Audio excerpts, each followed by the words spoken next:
Welcome to the Learning Pines YouTube. We hope this video helps. In this video, I will explain how to make baked macaroni and cheese without roux. First, boil 8 ounces of elbow macaroni until it's al dente, then drain it thoroughly. Next, we'll create a luscious cheese sauce without any flour, using milk, cream cheese, and a generous amount of sharp cheddar. Finally, combine the perfectly cooked pasta with this rich, flavorful sauce, ensuring every noodle is coated. To start, cook 12 ounces of your favorite pasta, like elbow macaroni or shells, until it's just al dente. While the pasta cooks, begin your no-roux sauce.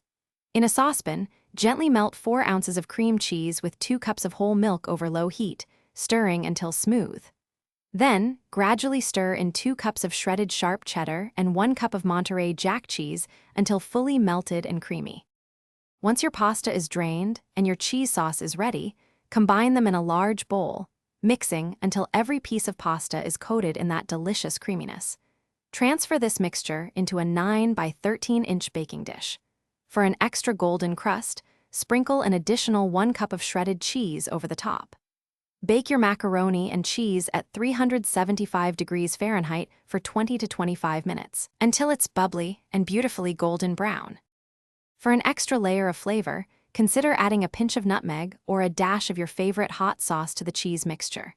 You can also customize your mac and cheese by incorporating cooked bacon bits, sautéed onions, or even some roasted vegetables before baking. This no-roux method is incredibly versatile and always delivers a rich, comforting dish. Also, check the description for a link to a fantastic book about money and other great deals. Enjoy your easy, delicious baked macaroni and cheese. Thanks for watching. Consider subscribing if we helped you.